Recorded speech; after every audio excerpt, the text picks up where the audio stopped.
مالك يوم الدين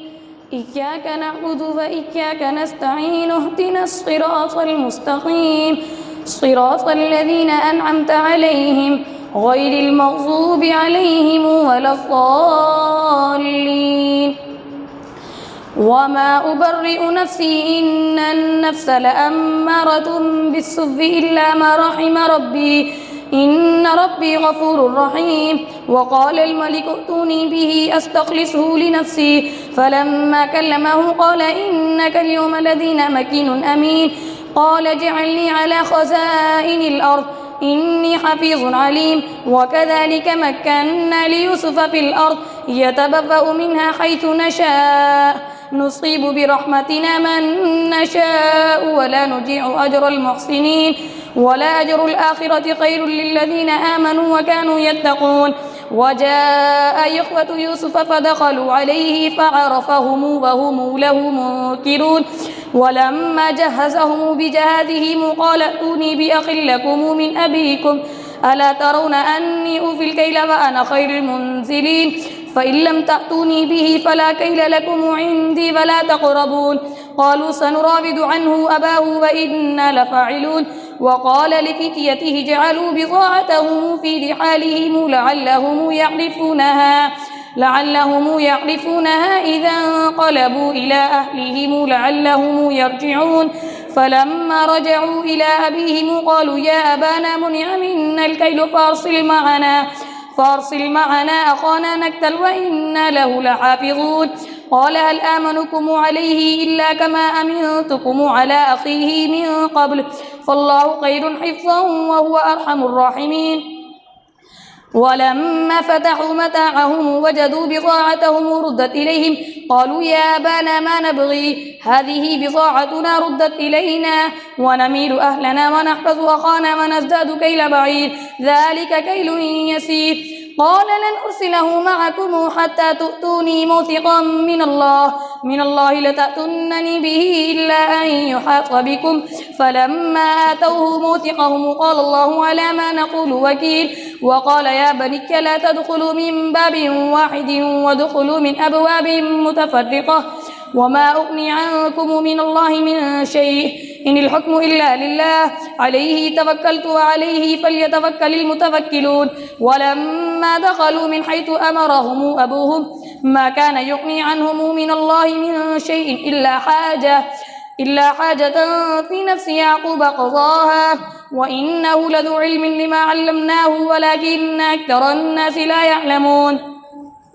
ولما دخلوا على يوسف آوى إليه أخاه قال إني أنا أخوك فلا تبتئس بما كانوا يعملون. ولما جهزهم بجهازهم جعل السقاية في رحل أخيه ثم أذن مؤذن أيتها العير إنكم لسارقون. قالوا وأقبلوا عليهم ماذا تفقدون قالوا نفقد صواع الملك ولمن جاء به حمل بعير وأنا به زعيم. قالوا تالله لقد علمتم ما جئنا لنفسد في الأرض وما كنا سارقين. قالوا فما جزاؤه إن كنتم كاذبين قالوا جزاؤه من وجد في رحله فهو جزاؤه كذلك نجزي الظالمين. فبدأ بأوعيتهم قبل وعاء أخيه ثم استخرجها من وعاء أخيه كذلك كدنا ليوسف ما كان ليأخذ أخاه في دين الملك إلا أن يشاء الله نرفع درجات من نشاء وفوق كل ذي علم عليم. قالوا إن يسرق فقد سرق أخ له من قبل فأسرها يوسف في نفسه ولم يبدها لهم قال أنتم شر مكانا والله أعلم بما تصفون. قالوا يا أيها العزيز إن له أبا شيخا كبيرا فخذ أحدنا مكانه إنا نراك من المحسنين. قال معاذ الله أن نأخذ إلا من وجدنا متاعنا عنده إنا إذا لظالمون. فلما استيئسوا منه خلصوا نجيا قال كبيرهم ألم تعلموا أن أباكم قد أخذ عليكم موثقا من الله ومن قبل ما فرطتم في يوسف فلن أبرح الأرض حتى يأذن لي أبي أو يحكم الله لي وهو خير الحاكمين. ارجعوا إلى أبيكم فقولوا يا أبانا إن ابنك سرق وما شهدنا إلا بما علمنا وما كنا للغيب حافظين وسل القرية التي كنا فيها والعير التي أقبلنا فيها وإنا لصادقون قال بل سولت لكم أنفسكم أمرا فصبر جميل عسى الله أن يأتيني بهم جميعا إنه هو العليم الحكيم وتولى عنهم وقال يا أسفا على يوسف وابيضت عيناه من الحزن فهو كظيم قالوا تالله تفتأ تذكر يوسف حتى تكون حرضا أو تكون من الهالكين قال إنما أشكو بثي وحزني إلى الله وأعلم من الله ما لا تعلمون يا بني اذهبوا فتحسسوا من يوسف وأخيه ولا تيأسوا من روح الله إنه لا ييأس من روح الله إلا القوم الكافرون فلما دخلوا عليه قالوا يا أيها العزيز مسنا وأهلنا الضر وجئنا ببضاعة مزجاة فأوف لنا الكيل وتصدق علينا إن الله يجزي المتصدقين قال هل علمتم ما فعلتم بيوسف وأخيه إذ أنتم جاهلون قالوا إنك لأنت يوسف قال أنا يوسف وهذا أخيه قد من الله علينا إنه من يتق ويصبر فإن الله لا يضيع أجر المحسنين قالوا تالله لقد آثرك الله علينا وإن كنا لخاطئين قال لا تثريب عليكم اليوم يغفر الله لكم وهو أرحم الراحمين اذهبوا بقميصي هذا فألقوه على وجه أبي يأت بصيرا وأتوني بأهلكم أجمعين ولما فصلت العير قال أبوهم إني لأجد ريح يوسف لولا أن تفندون قالوا تالله إنك لفي ضلالك القديم فلما أن جاء البشير ألقاه على وجهه فارتد بصيرا قال ألم أقل لكم إني أعلم من الله ما لا تعلمون قالوا يا أبانا استغفر لنا ذنوبنا إنا كنا خاطئين قال سوف أستغفر لكم ربي إنه هو الغفور الرحيم فلما دخلوا على يوسف آوى إليه أبويه وقال ادخلوا مصر إن شاء الله آمنين ورفع أبويه على العرش وخروا له سجدا وقال يا أبت هذا تأويل رؤياي من قبل قد جعلها ربي حقا وقد أحسن بي إذ أخرجني من السجن وجاء بكم من البدو من بعد أن نزغ الشيطان بيني وبين إخوتي إن ربي لطيف لما يشاء إنه هو العليم الحكيم رب قد آتيتني من الملك وعلمتني من تأويل الأحاديث فاطر السماوات والأرض أنت ولي في الدنيا والآخرة توفني مسلما والحقني بالصالحين ذلك من أنباء الغيب نوحيه إليك وما كنت لديهم إذ أجمعوا أمرهم وهم يمكرون وما أكثر الناس ولو حرصت بمؤمنين وما تسألهم عليه من أجر إن هو إلا ذكر للعالمين وكائن من آية في السماوات والأرض يمرون عليها وهم عنها معرضون وما يؤمن أكثرهم بالله إلا وهم مشركون أفأمنوا أن تأتيهم غاشية من عذاب الله أو تأتيهم الساعة بغتة وهم لا يشعرون قل هذه سبيلي أدعو إلى الله على بصيرة أنا ومن اتبعني وسبحان الله وما أنا من المشركين وما أرسلنا من قبلك إلا رجالا يوحى إليهم من أهل القرى أفلم يسيروا في الأرض فينظروا كيف كان عاقبة الذين من قبلهم ولدار الآخرة خير للذين اتقوا أفلا يعقلون حتى إذا استيأس الرسل وظنوا أنهم قد كذبوا جاءهم نصرنا فننجي من نشاء ولا يرد بأسنا عن القوم المجرمين لقد كان في قصصهم عبرة لأولي الألباب ما كان حديثا يفترى ولكن تصديق الذي بين يديه وتفصيل كل شيء وهدى ورحمة لقوم يؤمنون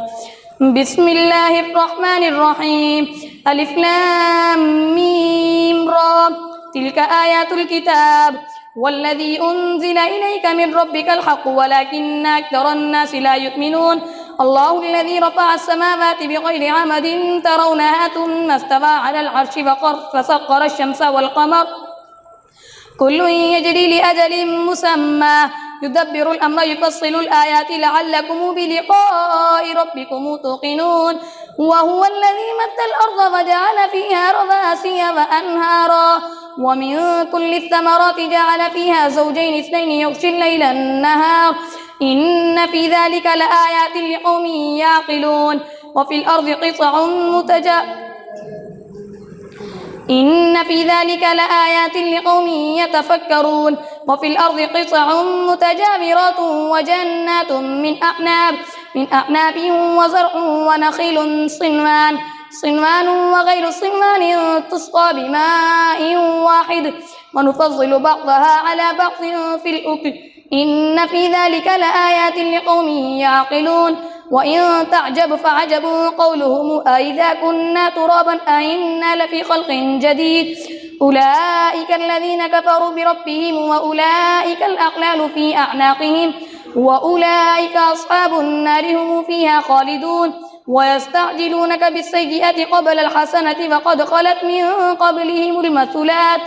وإن ربك لذو مغفرة للناس على ظلمهم وإن ربك لشديد العقاب ويقول الذين كفروا لولا أنزل عليه آية من ربه إنما أنت منذر ولكل قوم هادي الله يعلم ما تحمل كل أنثى وما تغيض الأرحام وما تزداد وكل شيء عنده بمقدار عالم الغيب والشهادة الكبير المتعالي سواء منكم من أسر القول ومن جهر به ومن هو مستخف بالليل وسارب بالنهار له معقبات من بين يديه ومن خلفه يحفظونه من أمر الله إن الله لا يغير ما بقوم حتى يغيروا ما بأنفسهم وإذا أراد الله بقوم سوءا فلا مرد له وما لهم من دونه من والي هو الذي يريكم البرق خوفا وطمعا وينشئ السحاب الثقال ويسبح الرعد بحمده والملائكة من خيفته ويرسل الصواعق فيصيب بها من يشاء وهم يجادلون في الله وهو شديد المحال له دعوة الحق والذين يدعون من دونه لا يستجيبون لهم بشيء إلا كباسط كفيه إلى الماء ليبلغ فاه وما هو ببالغه وما دعاء الكافرين إلا في ضلال ولله يسجد من في السماوات والأرض طوعا وكرها وظلالهم بالغدو والآصال الله أكبر الله أكبر